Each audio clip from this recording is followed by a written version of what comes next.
Okay, all right. Well, welcome to Dr. Z PhD interviews. And today's special guest, I have Allison Andrea, who is a person that wears a lot of hats. Allison is a public figure. She's also a health professional, and she's also currently a student, which we will get into later. Allison, welcome to the interview. Thank you so very much for giving me an opportunity to talk to you and to interview you. So welcome. Thank you, Dr. Z. I appreciate you reaching out to me and giving me this opportunity to speak to your audience for sure. To start off, I'd like for you to share a little bit about yourself, where you come from, what do you do, what's your background, and where you find yourself at right now in your life. That's a great question, and I love answering this one because I do identify as a trans woman. I have been in transition. Actually, this week we mark my 6th year of transitioning full time. Congratulations. Thank you. It's also my 6th year on hormones, so there's a lot that this month brings to me. I am in my 40s. I won't say exactly, but I'm in my 40s. I live here in Southern California. I have lived all throughout the United States. I was married at one point in time. So I've been through different parts of California. I've been to Texas, Oklahoma, Arkansas, Georgia. I've been in many different places. And I'm back here in California. I've been back now for about 5 years. The journey has been one of eye-opening for me. Before I started my transition, I kind of had a very conservative outlook on life. I was very conservative, Christian, raised that way, and I had a lot of those focuses. But transitioning has opened my eyes up to a lot of things, which I'm really grateful for because it does give me the balance to understand life better. That's interesting. I didn't know that you travel so much. Yeah, I've actually have been on every continent besides Antarctica. That is actually on my list to do and get accomplished in my life because I would like to step foot on every continent and say that I have put my mark somewhere all throughout. So that's an amazing bucket list item for sure. So happy for you that you get to travel. Now, I know you, like I said, you're a woman of many hats, right? And I have it here down that you serve as a liaison at a local LGBTQ center here in Los Angeles. You're also a member of Los Angeles County Sheriff LGBTQ Advisory Board, as well as the president of Outreach Center. It's a lot of hats. I'm sure there's other hats that I have not mentioned. How did you get on all? I mean, it seems like all of this has to do with public service and advocacy work. How did you get into this type of work? The aspect of getting into advocate work and activist and things of that nature, it actually really kind of started out back when I started my transition back in 2015. I started and I kind of went to the mindset that I'm going to not complain. I'm not going to worry about life. I'm going to be someone who's going to make ripples. And so by doing that, you start throwing little pebbles out there and you see what happens. So it started initially with doing some lobbying work when I was living in Oklahoma. I was part of a team that fought 29 anti-LGBT bills in 1 year, which was the most at that point in time placed against any state. So I was part of a team and I was brought on by someone who was a mentor to me at that time, really amazing gentleman.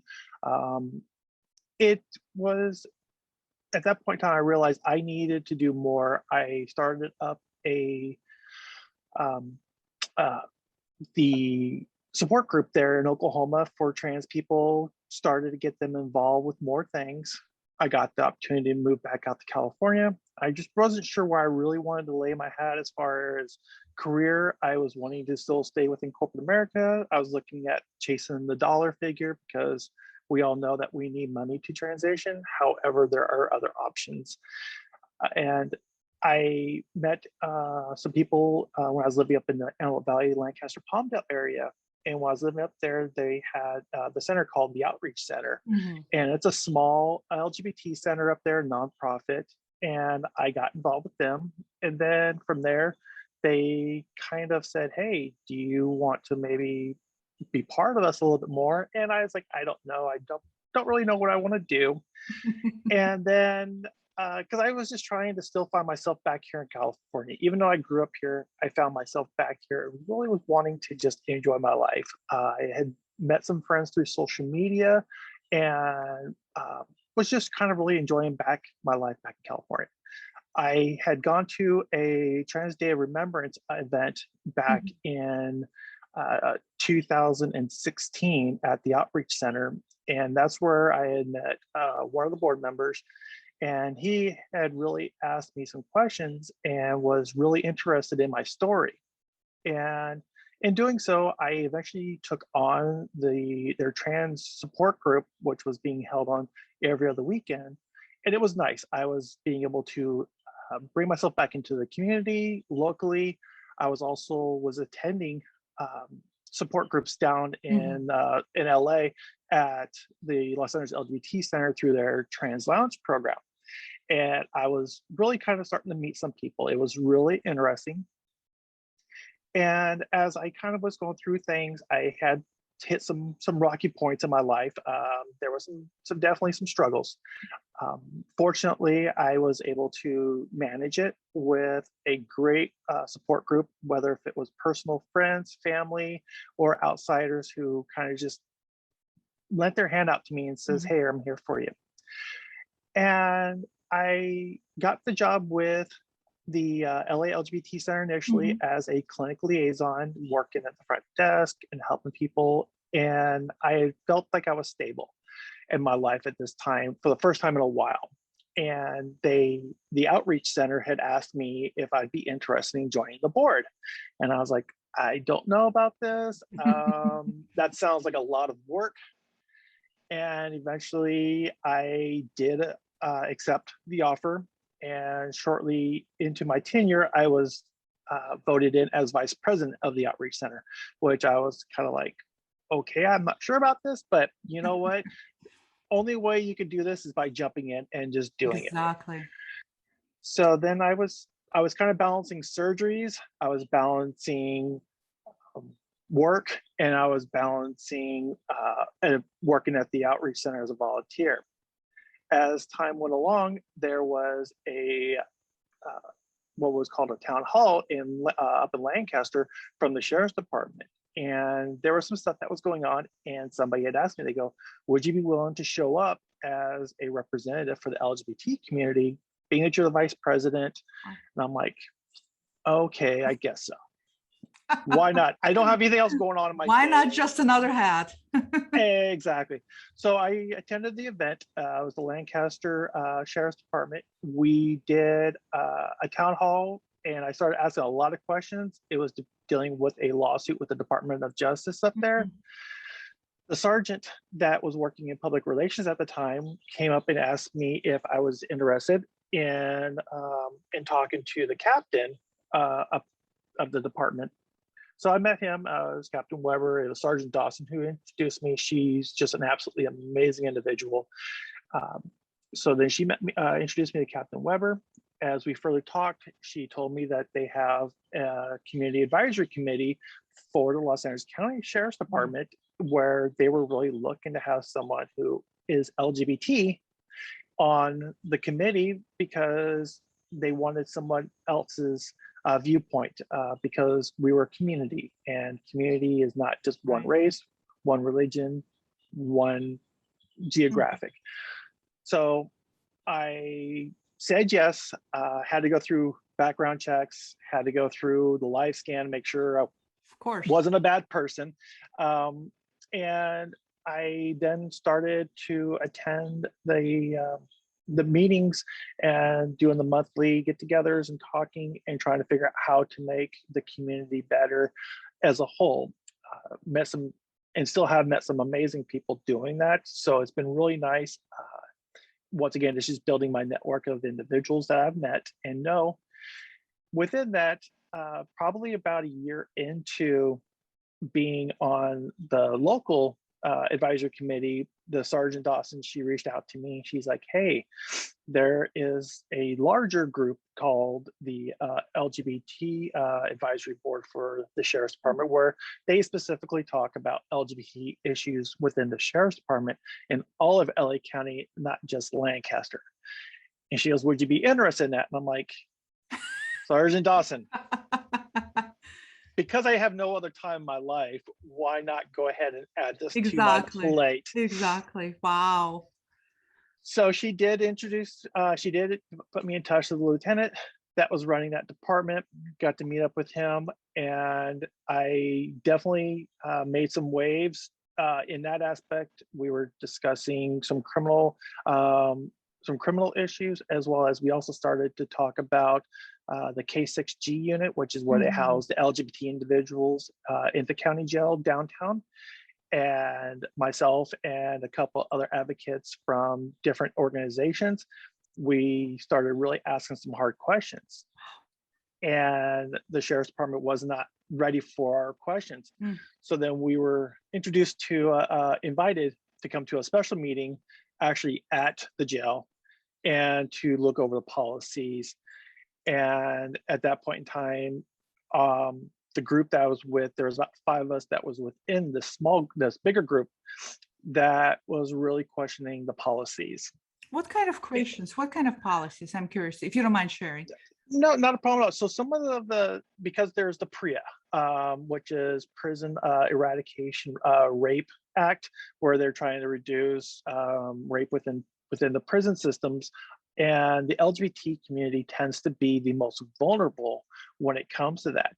And what was happening is some of the wording that they were using in the policies, things like homosexual, and they were using terms that are not really what the LGBT community currently is using. So we wanted to have them more aligned to what the national and the worldwide vocabulary was.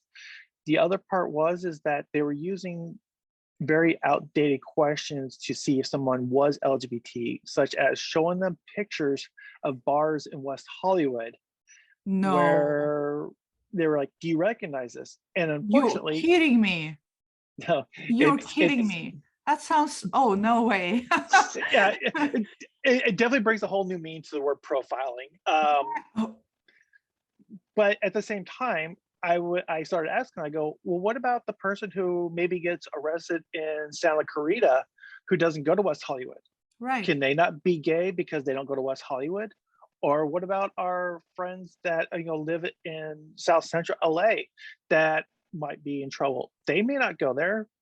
They may also kind of be a little bit in the closet right now. They're not ready to be completely outed. So we really were starting to push and put our thumbs on some policies. And at that point in time, we got a couple of commanders involved, got some pretty high ranking people involved with these questions.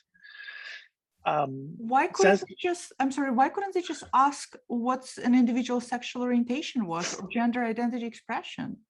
Because they were afraid that if people openly admitted to that, because sometimes when they go into housing areas and they're being processed, there may be 100 other individuals there. And if they say that out loud, they might be putting someone at risk, which I can completely understand that. And that's where we were talking that why could you not utilize something like an iPad and just have them fill out right in front of the intake officer, so that way the person can self-identify, but at the same time not have to out themselves. Right. And that was one of the things that we had talked about in the policy process, is changing it rather than making it very vocal and kind of abrupt. So that was one thing they looked at to changing in the process. We also were looking at the how the trans women identified and the trans men identified within that system, because the County of Los Angeles already had made policies that if you were a trans woman, you had the option to go to the women's holding area. However, a lot of the trans women were finding that it wasn't safe to go there because the women were abusing them, taking advantage of them. And so a lot of them were choosing and electing to stay in the K6G unit. Same thing with the trans men. They were electing to go over to the women's holding area because of feminine hygiene and things of that nature that we need to think about. These are things that we're so far behind in times with policies. And And so unfortunately, important, and so important, right? Safety for gender diverse people in those particular institutions is an ongoing struggle. Not to mention access to healthcare once you are in there, access to other resources. It's just very, very much behind. So the work you're doing is incredibly important. yeah, and that is true. It is important, and a lot of people don't understand how behind we are. And unfortunately, when you look at numbers like they had done the report, I believe it was the Williams report back in 2015, that only 0.045% of adults identify as trans, which we all know that number is not accurate. Right. But at the same time, not very many numbers when it comes to LGBT issues are accurate, because it's so hard to get true solid numbers. I mean, as a doctor, in psychology, you understand research and you understand how hard it is to get good factual numbers. Right. And even within where I work at with the LGBT Center, the numbers we have, we try to figure out, and it makes it hard to understand. But with working with the Sheriff's Department in these different aspects, I have also have done ride-alongs. I have been involved with, before COVID, I was going up at least once a month to the Sheriff's Department and meeting with the deputies outside of my normal duties as a CAC member, which is Community Advisory Committee. I would go up there and do briefings, bring up to date maybe some new policies, such as when California agreed to change or allow the change of the X marker for sex. And I was reminding the deputies that if you see that, that is not a pencil in, somebody did not take a Sharpie. And I also started talking to them about using more gender specific or non-gender specific ways of calling people, and I understand, being someone in the military, I understand what it needs to be like to have a little bit of authoritative voice. I know some of those things, but I told them, I said, we can think about using this rather than just calling everybody guys and things of that nature. So I was working with them. I had been working with them through briefings on better ways of searching, to communicating with individuals and being more in the moment with the individuals, because they are worried. Especially, unfortunately, we do have some of our trans community who might be doing some illegal activities, and that's their way of survival, but we have to still treat them with respect as human beings. Or have health concerns issues just like any other community. Absolutely. So I kept doing that, and since then I have been able to do a few of them here and there. I've attended their bias-free training events. So I've attended events that are conducted by the Sheriff's Department. Mostly the way I look at it is somebody who can sit there and ask questions as to why. Good for you. And we need somebody like you so badly. I can't thank you enough for doing what you do, because it's really takes a person who understands to step in and to start asking the questions that the people who are within the group are incapable of seeing, because they are part of that cohesive cohort, right? So I think what you're doing is incredibly, incredibly important.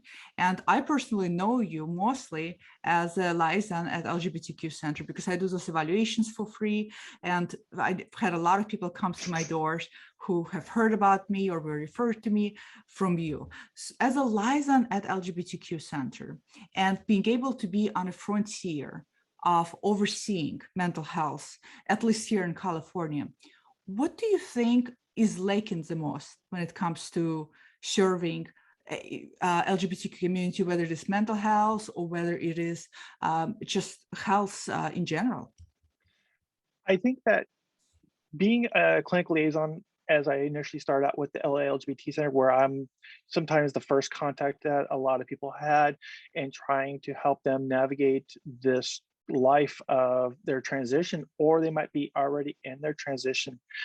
The biggest thing I see that there's just a lot of miscommunication, and I blame a little bit on the trans community, because we talk to each other, and unfortunately, we are not doctors. We are not mental health professionals.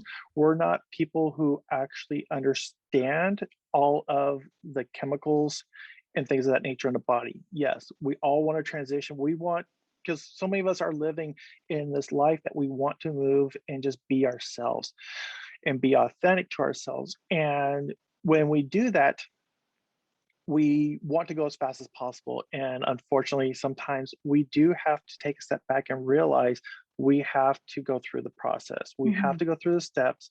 We have to understand that we have to go through puberty again. Puberty did not happen in 4 months. For most people, it's 7, 8 years. So we have to understand that.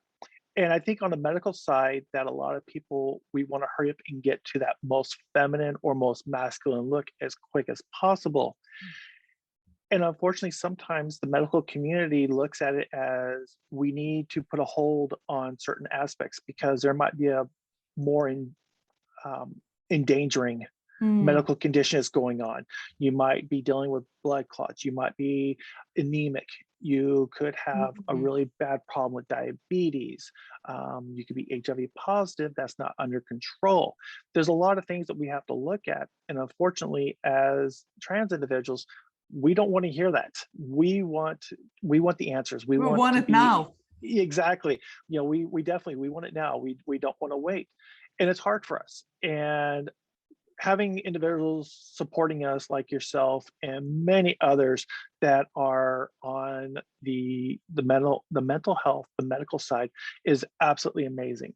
And the problem also comes into is a lot of people don't know how to get services. They don't know where to go to get services. Very true. You got people who might be homeless, who don't realize that being homeless, you might qualify for state or federal medical assistance. And with that, you might be able to start getting your medical services, your mental health services covered. But once again, you have to be willing to put in the time. And that's one thing that I remind people all the time is you have to be willing to put in the work all the time. As a trans person, you can't just sit there and go, I want this and expect it to be done right then and there. The other part is that if you know that you have a medication that needs to be refilled, do not ask for a refill the same day that you run out. Understand that you have to get your medicines. That I tell people all the time, I go, I usually, because obviously I don't use the LGBT Center for my medical because we're not allowed to. It's a contract situation. So I do go through Kaiser, but I have my app. It tells me when I can refill my medicines. I do not hesitate. And I advocate for my own healthcare. And you have to. Yes. And a lot of people don't understand advocating for your own healthcare does not mean yelling at the doctors, does not mean yelling at the therapist. It does not mean demanding. It means going in there with your own research, your knowledge, understanding where things are coming from, and not just using one source as your reference.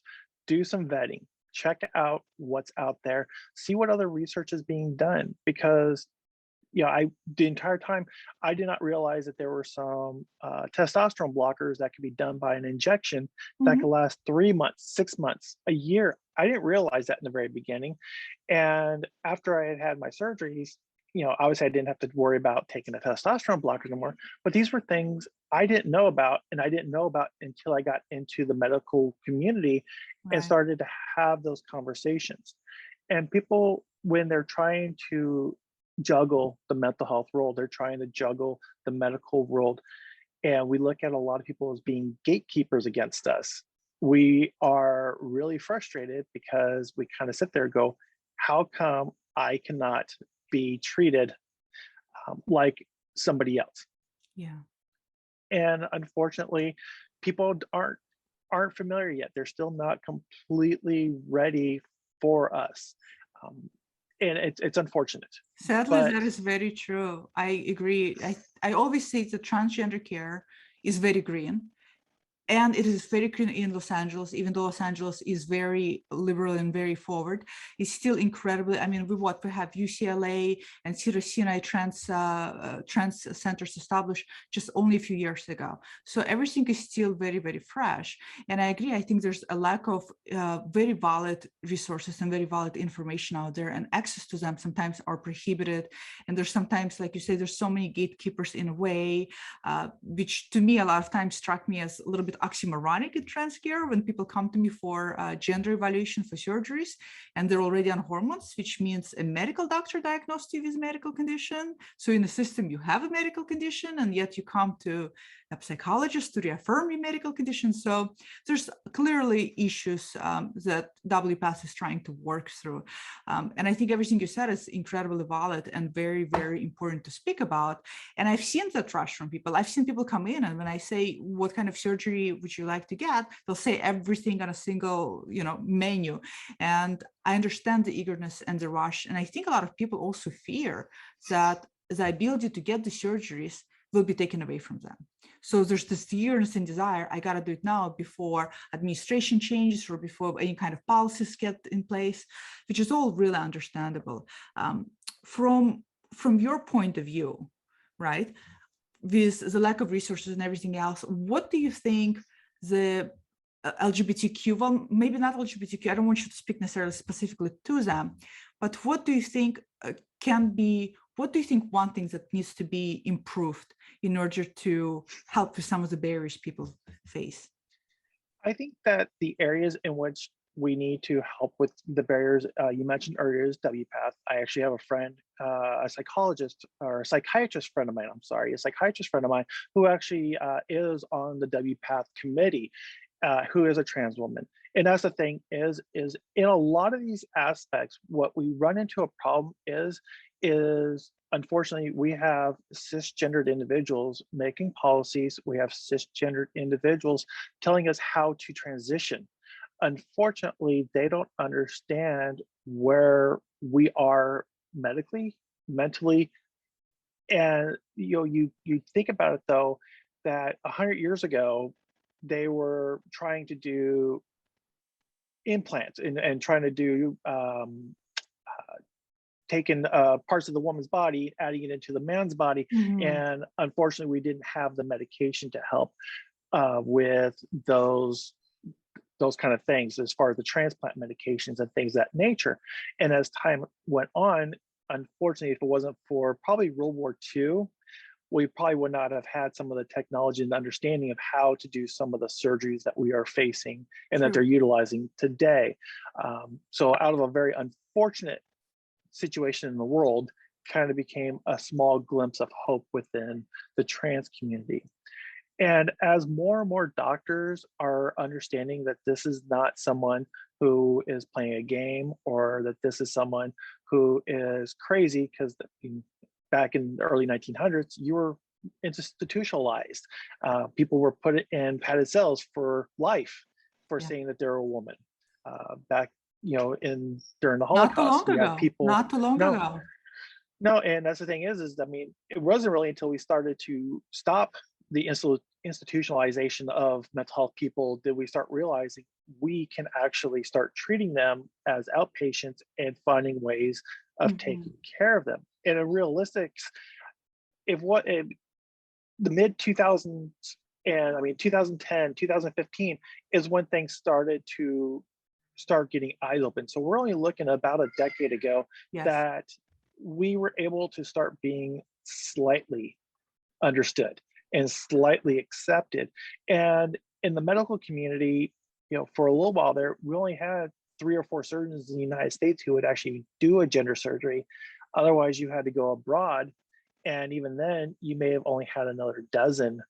And if you're looking at a few 100,000 trans people, there's just not enough there's not enough time in a day to do these surgeries. I agree. Same thing for therapists too. There's not enough people who, I agree with you. I think that trans people are highly underrepresented, either by cisgender population or cisgender professionals who market themselves in this field, but don't take the time to understand the field.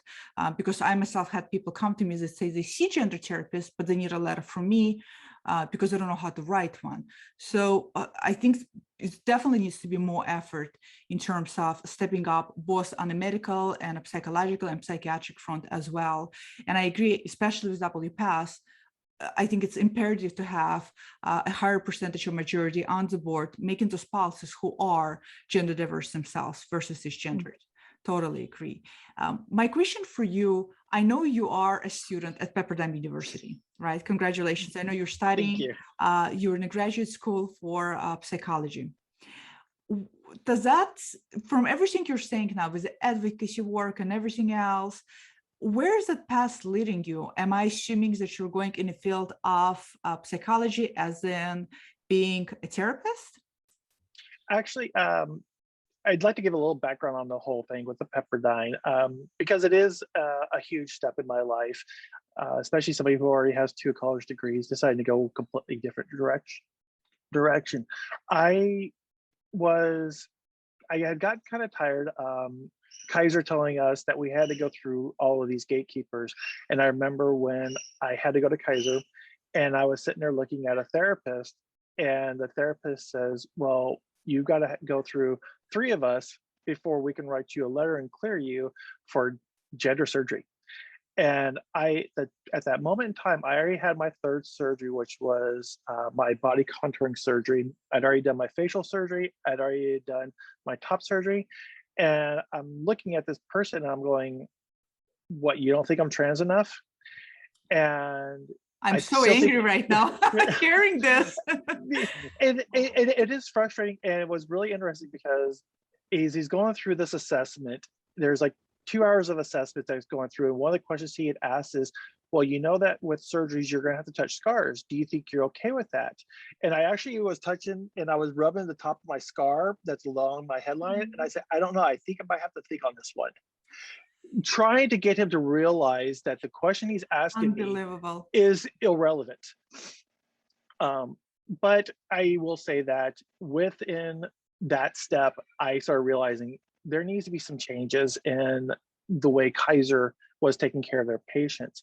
And I can honestly say I was very happy that I was one of the fastest ever to be approved for the trans program, as far as the transitioning medical services at Kaiser. It took less than 45 minutes to be approved once I seen the last therapist, but I was all done within 2 weeks. So I was one of the fastest.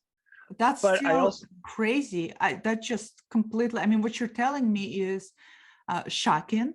And what makes me very angry is that I've had people I evaluated who then have Kaiser insurance, and Kaiser will not recognize my letters. In other words, they refuse to recognize that a psychologist, a licensed psychologist in the same state who independently evaluated them, has given them a valid letter. And they have to go to jump through all these hoops again. And to me, that's very, I think it's stigmatizing for one. I think the questions that we're asking you, not only irrelevant, but also in a way dehumanizing. You wouldn't be asking a cisgender person going through surgery. I know, because I've been through many surgeries with my knee, and I haven't had a doctor ever ask me, are you okay with the scars that's going to be on your leg? And I think it's not only dehumanizing and irrelevant, like you said, but I think it also indicates the lack of training and the lack of understanding on their front. Yeah. And so with that, I had gone through and I went through their process. As I said, I played their game. And being an advocate for my own healthcare, I knew what I needed to do. And I was working with some clients and patients at where I work at the LA LGBT Center. And I started realizing some of these people just don't have someone to be a voice for them. There's not enough trans people who are making valid statements within the medical and mental health community.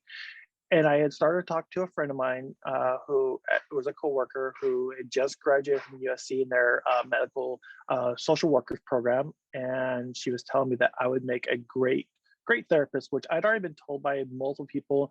Would you think about getting into this? I second that. Thank you. And so I was really kind of thinking, and I had started talking to USC. I went through the application process with them. Had some really good letters of recommendations done, both by my director at work, who actually happened to be a licensed therapist herself. Letters from the Sheriff's Department showing my understanding of policies. And unfortunately, within 2 weeks of my submission, USC had denied me. And I was crushed because I was figuring, why would USC deny me? My background in education, I had my GPA was over 3.5. I had strong education behind me. And what they had said is I didn't have enough social sciences. And I was like, okay. So I Doesn't, decided to I'm go. sorry to interrupt you, Allison, but everything you've done, all of your work is embedded in social sciences. Exactly. But they wanted the paper, the piece of paper, like so many people chase. They chase that piece of paper to say that you qualify for something, whether if it's a degree, if it's a license, whatever it may be. So it crushed me. And I went through some really kind of dark moments. I'm thinking, why is this happening to me? And unfortunately, I kind of sat there. I worked with my personal therapist who's been absolutely amazing with me during my journey. I've been seeing her for over 2 years. And she's very, very affirming for me, and I love her to death. Oh, that's great. And unfortunately, last August, I was assaulted by 4 individuals in Hollywood. And that really had put me in some trauma mode. I'm so And sorry to hear. yeah, thank you. At that point in time, I had to take a leave of absence from work. Did some trauma work with my trauma therapist with Kaiser, and I had been doing some research on colleges prior to that. And Pepperdine was one of the schools I had looked at that time.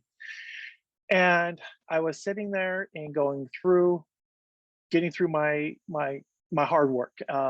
Anybody who's ever had to deal with trauma and had to deal with that portion as far as a client, no, it's not an easy, especially being vulnerable. And I feel like I've been vulnerable enough in my life with all the advocate work. And I had been in touch with Pepperdine, and I had done their meet and greets and things of that nature. And I got a message, and they're saying, hey, if you apply now for the January, you can qualify for a scholarship. And I was kind of like, you know what, I've already been denied. I'm used to being denied for so many things in my life as I've been transitioning. So I worked really hard. I got my references together again. I got some different references in place. I put in the work to submit my essay. And I just said, forget it. I'm just going to go ahead and just throw it out there, and I'll see what sticks. And I got an email once I submitted my essay, and it said, please wait 2 to 3 weeks to receive notice on either acceptance or denial of your application. And I wasn't thinking that I was going to be accepted. I'm at home working on myself. And within 2 hours of submitting my essay, I got a congratulations email from Pepperdine saying, congratulations, you have been accepted into Pepperdine's Graduate School of Education and Psychology with a focus on marriage and family therapy, so a master's in arts in psychology. And I sat there and I'm like, I had to actually have one of my roommates read it. I was like, is this what you are Am you I getting seeing what I'm punked? seeing? Exactly. It's like, is this coming from one of those spam accounts? Is this Oh coming my from a goodness. phishing account? And I sat there. Congratulations. Yeah, They're huge. I was Pepperdine is so, huge. yes, it is. And and that's one of the big things is that by being accepted at Pepperdine, not only am I going to a very high quality Yes. education services. I'm going to, on some reports, listed as one of the top 25 colleges in the nation that is in connection with Ivy Leagues. It's not an Ivy League school. It's still just a regular school because it's not part of the Ivy League programs. However, they also put out some of some really well-known psychologists and therapists throughout the United States. Yes. So they have some amazing people that are there. So I started my journey with Pepperdine in January of this year, and it was Wow. tough. So you're Yes. 8 months into the program, and I know Pepperdine somewhat well because I have a colleague that teaches there, and I was a guest lecturer for his class to talk about transgender issues because it was so lacking in Pepperdine program. So they're very, very lucky to have you. Now you're 8 months into the program, right? From your experience, and it sounds like you are on marriage and family therapist type of track. So I kind of get an idea you're probably having a lot of family systems and whatnot. From your experience, are you already seeing a lack of gender inclusion in the curriculum? Yes, that is actually one thing I really noticed. I know that one of the classes I have to take is a 1-unit class. It's 2 Saturdays in a semester dealing with sexuality. Oh, And I sit there and I'm thinking to myself, you're going to wow. learn everything about sexual orientation In 1 unit. in 2 classes for a total of 8 hours for the most part. And I sat there and I just think to myself, like, wow. And I've just completed my summer session because I did spring and summer session, and I completed it with a 3.5 overall GPA, which I'm really excited about Amazing. Good because for you. my goal is to hit the 3.7 mark because I'd like to graduate with honors. Um, because I want to make sure people know that us as trans individuals, we are very intelligent individuals. We are very smart. We're creative. Highly, the most intelligent people I met are transgender people, Yeah. for sure. And so it was actually interesting because we were going through some of the aspects in my abnormal psychology course, which was dealing with psychoanalytics. And one of the things that we had talked about briefly in there was gender dysphoria. And the instructor, the professor, she kind of just went through it real quick. And all of a sudden, my little hand goes up in the air. I'm like, whoa, we need to put some brakes on this because one, I don't think you're giving right information. Two, it's not that you're giving it because you don't know it. That's what you've been told that you can teach and the curriculum that's out there. So I kind of put some information out there and kind of let people know what's going on, that we need to make some understanding of this. And I understand not everybody wants to treat the trans community. I understand not everybody wants to even work with the LGBT, yet people who want to deal with elders, youth, all different demographics of individuals. And what I will say is that during my time so far in the classes that I've taken, I'm not taking a whole lot of classes. I am considered as a full-time student because I'm doing 6 units per semester, which as someone who's gone to school and graduate school, That's a lot. that's a lot. That's a lot of work. Time. So, and my goal is to graduate in spring of 2024.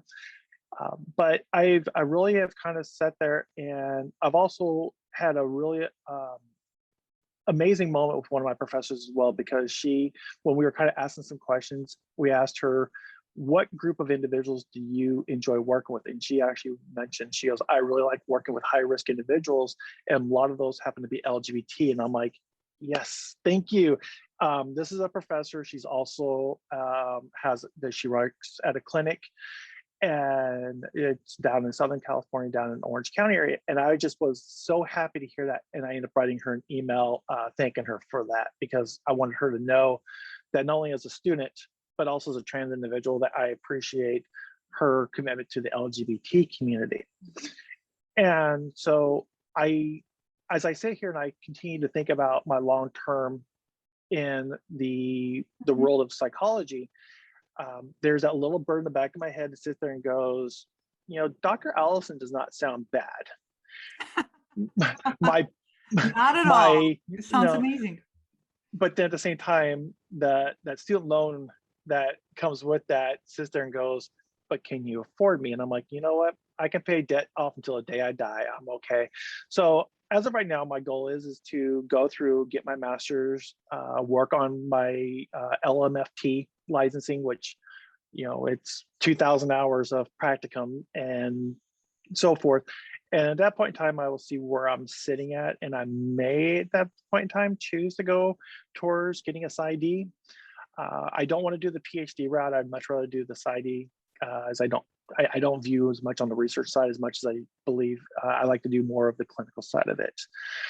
The other aspect is that as someone who's been a survivor of trauma, I think about maybe working within trauma survival, within my realm. I don't want to just specifically work LGBT, but I do want to be able to be that voice. And so when there are comments and we have those roundtable discussions, I can sit there and look at them and go, what do you mean we can't be smart? What do you mean we can't be successful? You're looking at one right now. And not only are you looking at one right now, you're also looking at someone who did not go to a low entry level college, who barely made it through. You're looking at someone who graduated from a very highly accredited university, someone who has scored well, and someone who has a very diverse background as far as an individual leading up to this date, as far as for the future. And that's kind of where I really look at is I want to empower my community. I want to empower the trans community. I do want to bring my LGBT brothers and sisters, non-binaries with me on the way there, but I do feel like the trans community, as you've talked about, is we are not represented in the mental health world. And so I think by being a bigger advocate and being a therapist and working with those individuals would be helpful. And, you know, who knows where the future holds? Maybe I'd be doing some groups with you on the weekends or whatever. What, you know, after I'm done with my degree program, or even during it, working with I'm you. definitely here to support you. I think you're Yeah. going to be incredible. And I think that you're going to be incredibly good at what you do. And I don't, to be honest, I don't hold the views that to work with transgender community, one has to be transgender. But I do think that if you are not, and you don't have that experience, I do strongly feel that you need to do a lot more work in order to understand. And you have to continue to strive to understand, because each individual is so different. And I agree. I think we're missing so many therapists, so many doctors, so many dentists, so many lawyers, so many, you name it, who are gender diverse, who do represent community. I totally agree with you. And again, congratulations. Pepperdine is a huge, huge deal. I know it's an amazing school. Now, going back to your gender evolution as a woman, to your transition, in terms of your own personal evolution, what did you find personally for you that was the most challenging? The most challenging for me in my transition was myself. And what a lot of people think about is times like, well, how can you be the challenge? And what I mean by the challenge is I held myself, and I still do hold myself to high expectations. I don't want to just be the person who is being okay with just enough. I want to strive. And I've always had high expectations to myself. I always wanted to succeed further than just the basics. And so I put myself in that position a lot of times. I remember back in about 2010, actually, I'm sorry, back in 2005. That's when I first met with a gender therapist in Oklahoma. And I'm like, I need to start doing this because I'm tired of hiding behind the walls. And we had the talks. I had met with the endocrinologist. We started on hormones. Then I went home, looked at my family, and was sitting there going, how do I tell 2 kids and a wife that I'm transitioning? Oh my God, you have 2 kids. And when you came out, you were a family unit. So that must have been really hard. Well, to a degree, actually, to talk about that, that's actually part of the reason why I transitioned. Was my ex-wife had asked me for a divorce back on January 15th of 2015. And at that point in time, I said, there's no more hiding who I am. I've got to be me. Because back in 2005, I sat there in Oklahoma realizing that the 2 boys that I adopted that were hers, I can't put them through this in Oklahoma. I can't put them in the middle of crosshairs of my personal growth. So once again, I'm using myself and I'm putting myself back in the closet. And I tell a lot of people, I have a hard time sometimes thinking that my ex and I departed the way we did, and we have not communicated much since we are divorced.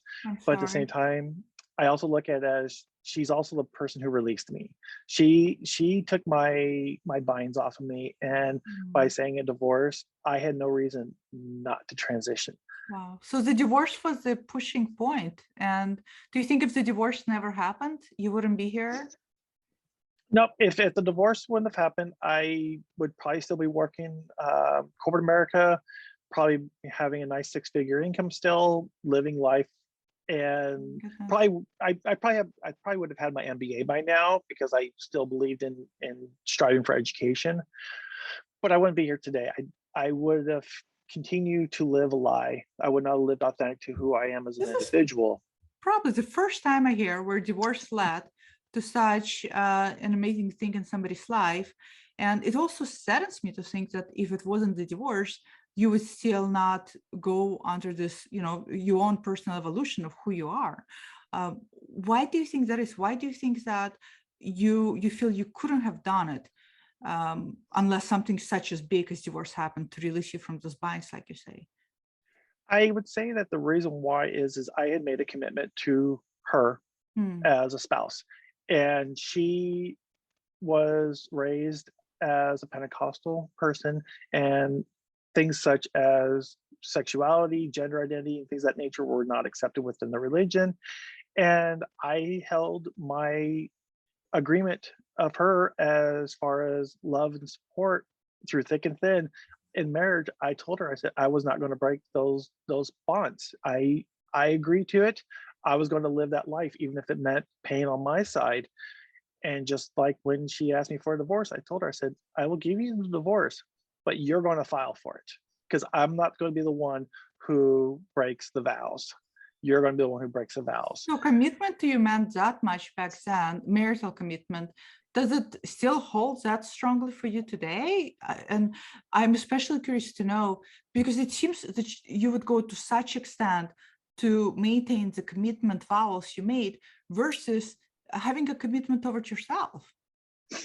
I felt that if I was going to make a commitment to someone else, and I was going to be the person that person met and is, my life is not as important as my agreeing and my taking those vows in front of family, friends, and so forth, as serious as they are, because to me that was a very serious commitment.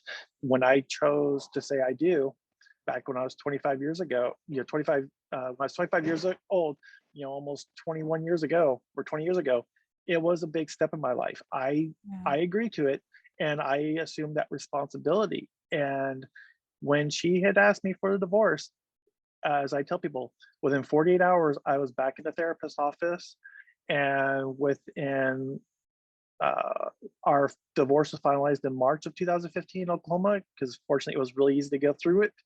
And she had moved out of Oklahoma back down to Texas.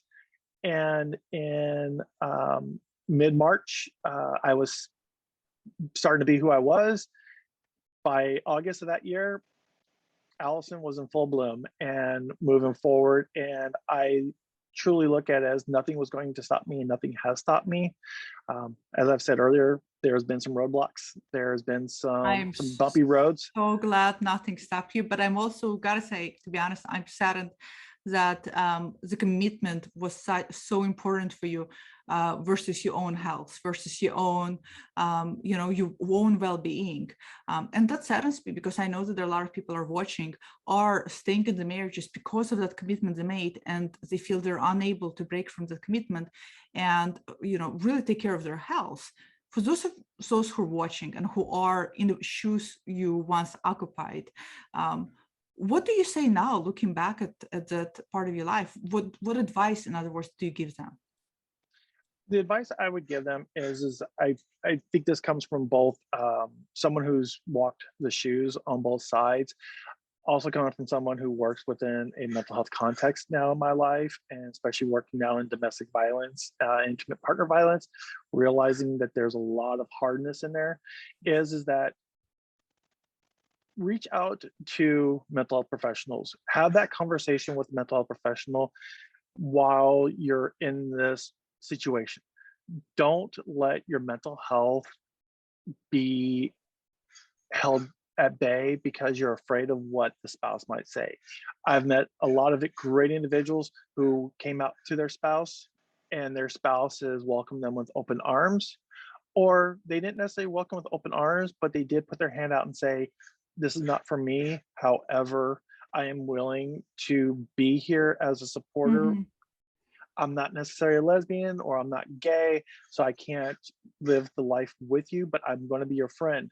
So more times than not, we assume that the person is not going to accept us. I do know that my ex would not have accepted me because the Christmas of 2015, she'd asked me if I wanted to see the youngest of the kids. And I said, I would love to. And she had asked me the question. She goes, well, are you gonna dress normal or are you gonna dress like a weirdo? And I said, well, I'm gonna dress normal. Because to me, being a female was normal.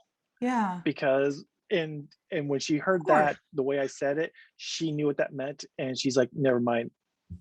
And so the last time I saw the oldest child was in October of 2015. The last time I'd seen the youngest was about June. Since then, I've also realized that the oldest has had 3 children.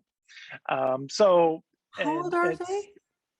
the oldest is 29 and the youngest is 27. I did adopt both of her kids once we had gotten married. They're not my biological children. Her and I were never able to have children Mhm. biologically. And I think of it sometimes that it was a good thing that we weren't able to, because the children are kind of a piece that kept our Mhm. marriage together, or at least kept us together Yeah. with little issues. I'm So so sorry to hear that it's been such a long time since you've spoken to them, being the parental figure. That must be really difficult for you.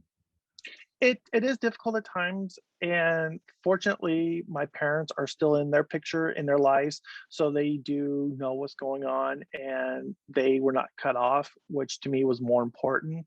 Mm. And I look at it now that when it comes time comes and I'm getting ready to graduate from Pepperdine, that I'll send an announcement and say, you're more than welcome to attend and see where I've come. If you choose not to, then I respect your Mhm. wishes. But I want to go ahead and open that door back up at that point in time and go, I'm not as bad as you thought I was. And I've actually have really made some huge movements in my life and other lives. And if you want to be part of it, then you're welcome to. If not, then that's your choice. To I'm not going to force no one to live in a life that they don't want to. That's not being authentic to who they are. I applaud you for that, for sure.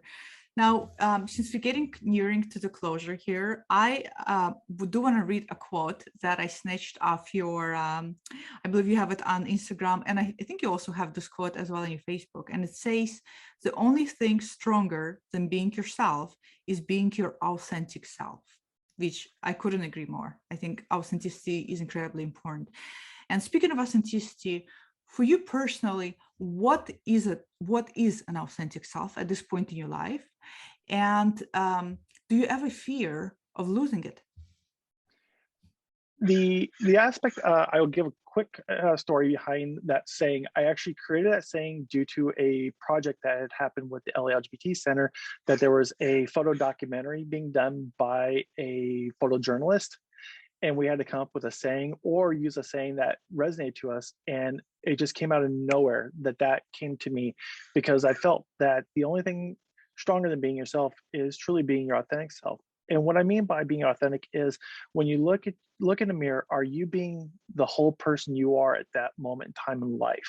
When you look in the mirror and you look at the person, it doesn't matter what surgery you've had, it doesn't matter where you are in your transition or in your personal life, because this doesn't work. This isn't just for trans individuals. This is for anybody that's out there. If you look at yourself in the mirror and go, I'm being the best lawyer, I'm being the best shopkeeper, I'm being the best auto mechanic, and this is who I am, and I'm being the best person I can be, then I'm being authentic to myself.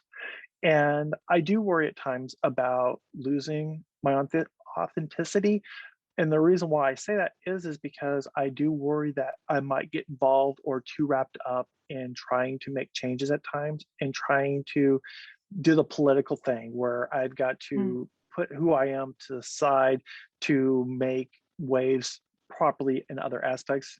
And I have to remind myself all the time that I have to stay authentic to myself. And actually, in one way of doing so is I actually have literally had that saying tattooed on my rib cage on the side, which actually hurt an awful lot. But it was a, A good it was a reminder. It's a good reminder, right? it is. And I actually did it as a reward to myself for my first semester this year at Pepperdine, that we had done. It was in behaviors and theories class. We had a behavioral project, and to complete my behavior project, my reward was giving myself that tattoo. And it was something that I had done. And it is a reminder. And it's something that's close to me. It's not something that everybody sees, but it's something I know is there. I felt it.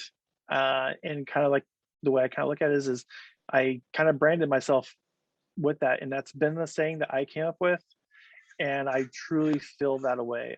Even my mom, she made me a quilt. Has all my transition dates, my surgeries, Wow. all the doctors' names are on there, even to include yourself. Your name is on the list of individuals.